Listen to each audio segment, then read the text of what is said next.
Hello everyone, कैसे हो आप सब। आज हम चैप्टर नंबर 7 शुरू करने जा रहे हैं, जिसमें कि हम हमारे कंट्री इंडिया के बारे में पढ़ने वाले हैं। ठीक है। अगर हम बात करते हैं यूपीएससी पॉइंट ऑफ व्यू से, तो देखिए 2-3 चीज़ों का ध्यान रखना है इस चैप्टर को पढ़ते हुए।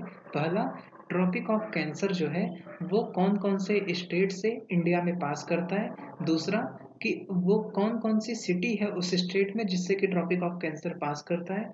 तीसरा, कौन कौन सी हमारी नेबरिंग कंट्रीज हैं। ठीक है, ये 3 चीज़ को आपको ज़रूर ध्यान रखना है। तो हम इस चैप्टर में आगे बढ़ते हैं। सबसे पहले मैं आपको बेसिक बताता हूँ कि पेनिनसुला क्या होता है। देखिए, पेनिनसुला का मतलब होता है कोई एक ऐसा लैंड जो कि 3 साइड से पानी से घिरा हुआ हो। तो अब जैसे कि ये हमारा इंडिया है ना। तो इस साइड में क्या है, अरेबियन सी। इस साइड में इंडियन ओशन। इस साइड में बे ऑफ बंगाल। तो हम इसे क्या बोल सकते हैं, इंडियन पेनिनसुला। ठीक है। अगर हम बात करते हैं इंडिया के एरिया का, तो जो कश्मीर से कन्याकुमारी का लेंथ है वो कितना है, 3200 किलोमीटर्स। वहीं पे अगर हम गुजरात से अरुणाचल प्रदेश का देखते हैं, तो वो कितना है, वो 2900 किलोमीटर्स है। ठीक है ना। उसके बाद फिर आगे बात करते हैं अगर पॉपुलेशन का, तो इंडिया जो है वो सेकंड मोस्ट पॉपुलस कंट्री है और फर्स्ट पे कौन है, चाइना। हम उसके बाद फिर अगर हम बात करते हैं लोकेशनल सेटिंग का, तो देखिए जो ट्रॉपिक ऑफ कैंसर है ना, वो हमारे इंडिया को 2 इक्वल हिस्सों मतलब कि लगभग जो है हाफ से डिवाइड करती है। अब वो कौन कौन सा स्टेट है जिसमें जो ट्रॉपिक ऑफ कैंसर कट करता है, तो जैसा कि आप यहाँ पे देख सकते हो पूरे मिला के 8 स्टेट्स हैं जिसको ट्रॉपिक ऑफ कैंसर कट करता है। सबसे फर्स्ट पे है गुजरात, सेकंड पे राजस्थान, थर्ड पे मध्य प्रदेश, फोर्थ पे छत्तीसगढ़, फिफ्थ पे झारखंड, सिक्स्थ पे वेस्ट बंगाल, सेवन्थ पे त्रिपुरा एंड एट्थ पे जो है मिजोरम। तो ये 8 स्टेट्स हैं जिसको ट्रॉपिक ऑफ कैंसर जो है कट करता है। अब ये आप मुझे कमेंट सेक्शन में बताओगे कि वो कौन कौन सी सिटी है जो कि ट्रॉपिक ऑफ कैंसर जो है कट करता है। ठीक है ना। तो आगे बढ़ते हैं, बात करते हैं कि हमारे स्टैंडर्ड टाइम का। तो देखिए, मैंने आपको चैप्टर नंबर 2 में इस क्लास के बताया हुआ था कि ये इक्वेटर है। ये क्या है, ये पूरे पैरेलल्स जो है वो लेटिट्यूड है। एंड ये क्या है, ये जो है लॉन्गिट्यूड है ना। तो अगर हम बात करते हैं लेटिट्यूडनल एक्सटेंट का, तो हमारा इंडिया जो है वो 8 डिग्री 4 मिनट नॉर्थ से जो है 37 डिग्री 6 मिनट नॉर्थ में लोकेटेड है। और अगर हम बात करते हैं लॉन्गिट्यूड का, तो हमारा जो इंडिया है वो 68 डिग्री 7 मिनट ईस्ट से 97 डिग्री 25 मिनट ईस्ट तक लोकेटेड है। तो अगर हम इसको देखते हैं लॉन्गिट्यूड को 68 डिग्री 7 मिनट से 97 डिग्री 25 मिनट तक, तो क्या होता है, ये पूरा 29 डिग्री का जो है गैप आता है ना। मैंने आपको बताया हुआ है कि ये मान लीजिए 0 डिग्री है। 0 डिग्री से जब हम इस साइड में जाते हैं, तो क्या होता है कि यहाँ पे जो टाइम हो रहा होगा, यहाँ पे उससे ज़्यादा हो रहा होगा, राइट। और हर एक लॉन्गिट्यूड में जैसे बढ़ेगा वैसे ही टाइम जो है बढ़ता जाएगा। अब जैसा कि ये पूरा 29 डिग्री में हमारा इंडिया है, तो उससे क्या होगा कि यहाँ पे जो टाइम हो रहा होगा गुजरात में, अरुणाचल प्रदेश में कुछ और ही टाइम हो रहा होगा। गुजरात अरुणाचल प्रदेश में 2 आवर्स पहले जो है सन जो है वो राइज हो जाता है, सन पहले उग जाता है। तो यहाँ पे पूरा टाइम का इशू हो गया हर एक लॉन्गिट्यूड में, है ना। तो इसके लिए क्या हुआ कि हमने एक स्टैंडर्ड मेरिडियन को चुना, और उस मेरिडियन पे जो टाइम हो रहा होगा वही पूरे कंट्री का टाइम होगा। वो स्टैंडर्ड मेरिडियन क्या है, वो है 82 डिग्री 30 मिनट ईस्ट।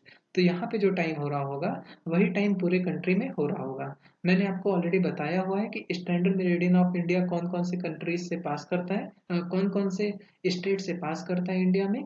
तो वो आप जो है मुझे कमेंट सेक्शन में बताना, ठीक है।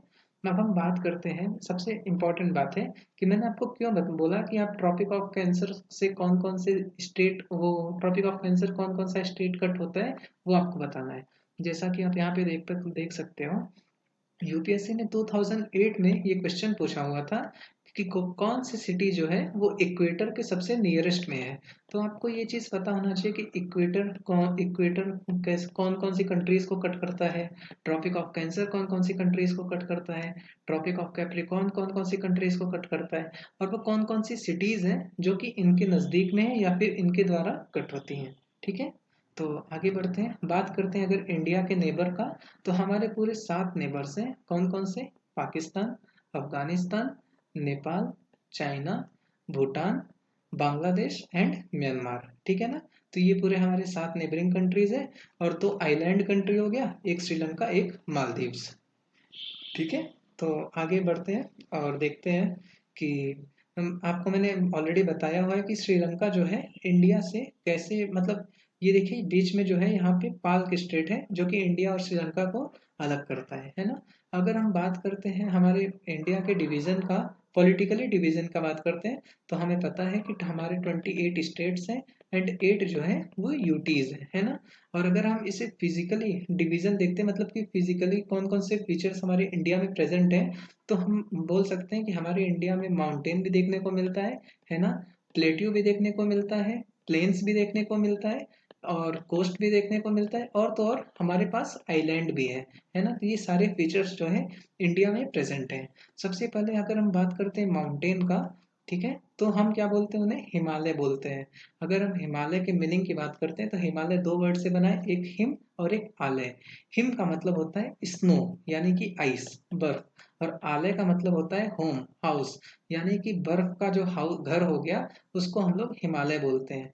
हिमालय को जो है हम लोग 3 पार्ट में डिवाइड कर सकते हैं, जैसा कि आप इस मैप में देख सकते हो। देखिए जो सबसे ऊपर वाला पार्ट है ना, हम इसको बोलते हैं ग्रेट हिमालय, है ना। इसको हम लोग और एक नाम से जानते हैं, और वो क्या है, वो है हिमाद्री। उसके बाद फिर ग्रेट हिमालय के नीचे आते हैं, तो ये क्या है, ये है ये जो नीचे ग्रेट, मान लीजिए ये ग्रेट हिमालय है ना। इसके नीचे क्या है, ये है मिडिल हिमालय। मिडिल हिमालय को क्या बोलते हैं, मिडिल हिमालय को हम लोग हिमाचल भी बोलते हैं। और जब मिडिल हिमालय के भी नीचे आ जाते हैं तो सबसे लास्ट में जो है ये आ जाता है हमारा शिवालिक, है ना। उसके बाद फिर अगर हम नॉर्थ वेस्ट साइड में देखते हैं, तो नॉर्थ वेस्ट साइड में हमें क्या मिलता है, डिजर्ट मिलता है। ओके। और अगर हम हिमालय के साउथ साइड में देखते हैं, तो ये देखिए ये पूरा एरियाज जो है ये क्या है, ये है प्लेन, है ना। ये प्लेन किससे बनता है, प्लेन मैंने आपको बताया हुआ था कि अलूवियल डिपॉजिट, यानी कि यहाँ से नदियाँ जो निकलती हैं वो कई सारे सेडिमेंट्स को लेकर के निकलती हैं और यहाँ पे पूरा डिपॉजिट कर देती हैं, तो क्या बनता है, वो बनता है प्लेन। तो ये पूरा प्लेन है और ये बहुत ही ज़्यादा फर्टाइल होता है, इसलिए सबसे ज़्यादा डेंस पॉपुलेटेड है ना। उसके बाद फिर अगर हम प्लेन के भी साउथ में देखते हैं, तो ये देखिए ये हमें क्या मिलता है, ये हमें मिलता है पेनिनसुला, ठीक है ना। और अगर हम बात करते हैं इसका, एक्सक्यूज मी, अगर हम बात करते हैं इसका पेनिनसुलर प्लेट्यू का, तो आप ये देख सकते हो ये कौन से शेप में है, ये ट्रायंगुलर शेप में है। और इसको पेनिनसुलर प्लेट्यू को बॉर्डर कौन करता है, यहाँ पे इस वेस्ट साइड में वेस्टर्न घाट और ईस्ट साइड में ईस्टर्न घाट, है ना। अगर हम बात करते हैं इंपॉर्टेंट रेंजेस का, तो देखिए यहाँ पे जो है अरावली रेंजेस प्रेजेंट है, और तो और इम्पोर्टेंट रेंजेस हैं इसमें, एक विंध्यास और एक सतपुरा। और इनके थ्रू जो है दो इम्पोर्टेंट नदियां जो कि वेस्ट साइड में फ्लो करती हैं, है ना। ये चीज़ आपको पता होना चाहिए, इंपॉर्टेंट पॉइंट है कि दो इम्पोर्टेंट नदी जो कि वेस्ट साइड में फ्लो करती हैं वो है नर्मदा और तापी, है ना। और बाकी सारी नदियां जो हैं वो ईस्ट साइड में फ्लो करती हैं, और वो कौन कौन सी हैं, महानदी, गोदावरी, कृष्णा एंड कावेरी, है ना। तो ये सारी नदियां जो हैं वो ईस्ट साइड में फ्लो करती हैं और बे ऑफ बंगाल में अपना अपना पानी वो कर डिस्चार्ज करती हैं। और बाकी अगर हम बात करते हैं नर्मदा और तापी का, तो ये जो है अरेबियन सी में अपना पानी जो है डिस्चार्ज करती हैं। अब हम बात करते हैं अगर वेस्टर्न घाट का, तो वेस्टर्न घाट को जो है वो मोर और लेस कंटिन्यूअस है ना। और अगर हम बात करते हैं ईस्टर्न घाट का, तो ये जो है ये थोड़ा सा मतलब ब्रेक फॉर्म में है इस तरीके से, है ना। इनके बीच में जो है वो गैप है। तो यहाँ की जो नदियाँ जब निकलती हैं तो वो क्या बनाती हैं, वो डेल्टास बनाती हैं। डेल्टा क्या होता है, डेल्टा वो होता है जैसे कि कोई नदी है, अगर वो समुद्र में जुड़ने वाली है, उसका जो है स्पीड धीरे हो जाएगा, तो वो जगह जगह क्या करेगी, अपनी सेडिमेंट डिपॉजिट कर देगी ना। तो नदी का जो शेप हो जाएगा समुद्र में मिलने से पहले इस तरीके का ट्रायंगल हो जाएगा, तो इसी को हम लोग डेल्टा बोलते हैं। तो यहाँ इस साइड में जो नदियाँ फ्लो करती हैं वो पूरे डेल्टास बनाती हैं। और एक इम्पॉर्टेंट पॉइंट इन दोनों से रिलेटेड आपको याद रखना है कि वेस्टर्न कोस्टल प्लेन है, देखिए कोस्टल प्लेन की बात करते हैं तो वेस्टर्न घाट के वेस्ट साइड में क्या है, वेस्ट कोस्टल प्लेन, है ना। और ईस्टर्न घाट के ईस्ट साइड में क्या है, ईस्टर्न कोस्टल प्लेन। जो वेस्टर्न कोस्टल प्लेन है ये थोड़ा सा पतला है, जबकि जो ईस्टर्न कोस्टल प्लेन है ये और ज़्यादा ब्रॉडर है ना। तो ये सारी चीज़ें जो है आपको याद रखनी है। और अगर हम बात करते हैं वेस्टर्न घाट का, तो इसे हम लोग सह्याद्री भी कहते हैं। ये एक इम्पॉर्टेंट नाम है जो कि आपको याद रखना चाहिए, है ना। आगे बढ़ते हैं और बात करते हैं कुछ और फीचर्स का। तो हमें जो है दो आइलैंड भी देखने को मिलते हैं। एक बे ऑफ बंगाल में है जिसका नाम है अंडमान एंड निकोबार आइलैंड्स, और दूसरा लक्षद्वीप आइलैंड है ना, जो कि केरला कोस्ट से थोड़ी सी दूरी पे है। और ये जो लक्षद्वीप आइलैंड है, ये एक कोरल्स आइलैंड है। अगर हम बात करते हैं कोरल्स आइलैंड क्या होते हैं, तो मैं आपको बताना चाहता हूँ कि देखिए, नदी में रहने वाले एक मरीन एनिमल्स होते हैं जिनको हम लोग क्या बोलते हैं, पॉलिप्स बोलते हैं, है ना। जब ये पॉलिप्स मर जाते हैं तो इनका जो स्केलेटन होता है वो कुछ इस तरीके से जमा हो जाता है। उसके ऊपर कुछ और पॉलिप्स ग्रो करेंगे, है ना। और जब ये मर जाएंगे अगेन इनका स्केलेटल डिपॉजिट हो जाएगा। तो इस तरीके से जो मरते गए और नया डिपॉजिट होता गया, तो ये आइलैंड जो है इमर्ज हुआ, जिसे कि हम लोग लक्षद्वीप आइलैंड बोलते हैं। तो बस दोस्तों, इस चैप्टर में हमें बस इतना ही जानना था। अगर वीडियो अच्छी लगे तो वीडियो को लाइक करिएगा, चैनल को सब्सक्राइब करिएगा। Thank you so much.